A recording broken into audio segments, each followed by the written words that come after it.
Welcome back to our Advent journey with Our Lady of Guadalupe and Saint Juan Diego. Today is day number 7, and thrilled to be with you as we hear how Juan Diego is taking the first steps to fulfill the mission given to him directly by the Queen of Heaven, Our Lady of Guadalupe. Today we'll see that he goes to the bishop, but things don't go exactly as he planned, right? So Juan Diego was out thinking, yes, this is going to be wonderful, such an easy mission just to go talk to the bishop, but he's going to find out it's not that simple, right? So we'll see what exactly happens as we listen to our today's segment from the Nican Mopoa. Let's jump right into that. Then he went down to put her command into action. He took the causeway straight toward Mexico. When he entered the city, he went directly to the palace of the bishop, the ruler and priest newly arrived, whose name was Fray Juan de Zumárraga, priest of Saint Francis. As soon as he arrived, he tried to see him. He begged the servants, those attending to him, to go to him and tell him. After a long while, they came to call him, for the bishop had ordered that he be admitted. As soon as he entered, he knelt before him, bowed low, and revealed to him, shared with him, the precious breath, the precious word of the Queen of Heaven, her message. And he told him also all that had amazed him, what he had seen, what he had heard. But the bishop, having listened to his whole account, his message, did not consider it certain. The bishop answered him, saying, "My son, come again another time. I will listen to you calmly, and from the beginning I will examine and consider well the reason for which you have come.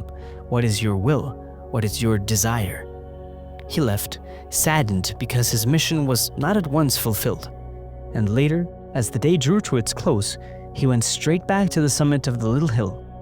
There he came before her, the Queen of Heaven, at the very place where she had first appeared to him. There she was, waiting for him.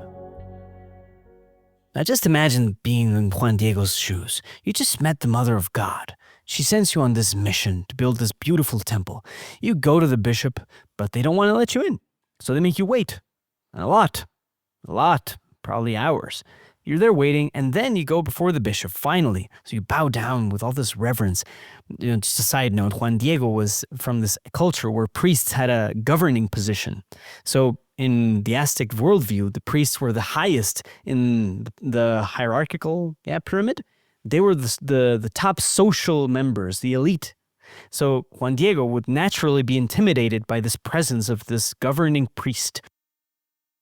And even so, in the new government, the church was very, very involved in governance as well. So yes, this was a man of authority.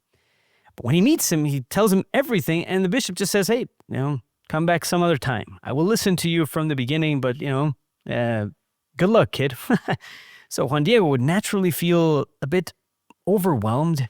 He'd feel humiliated in many ways, a bit out of his depth, going into this sacred space, him being a small, lowly, humble man. Despite this status, Juan Diego's conviction is quite real. However, the bishop, though he's kind and says he'll listen later, doesn't believe him. Juan Diego leaves saddened because his mission was not fulfilled right away. And we see this conflict between faith and prudence. Bishop Zumárraga is a holy man. He's also a wise ruler, so he's cautious. He can't simply take the word of a man he doesn't know for such an important undertaking as building this temple. He needs more certainty.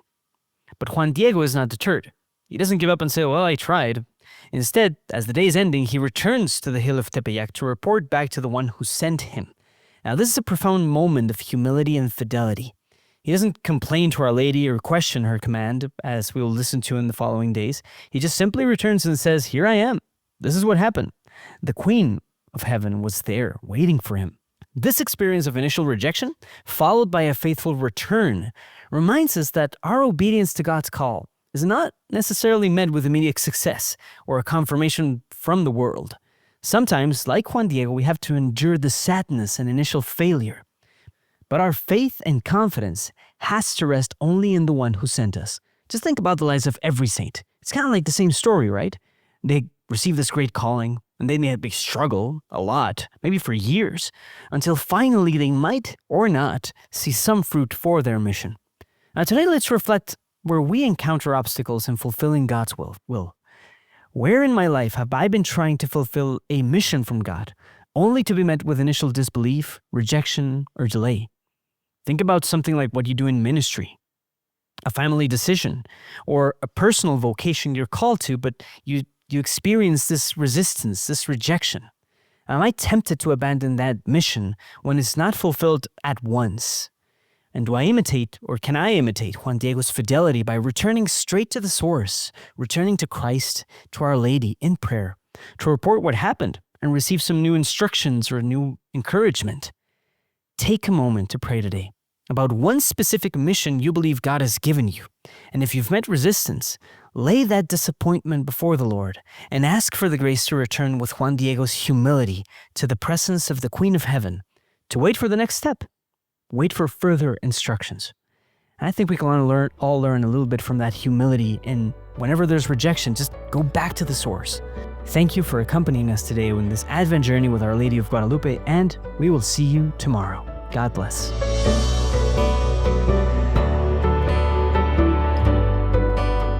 This podcast is brought to you by Juan Diego Network, a project by Juan Diego and Friends Incorporated, a nonprofit seeking to attract people on the internet to in-person Christian community and the sacraments.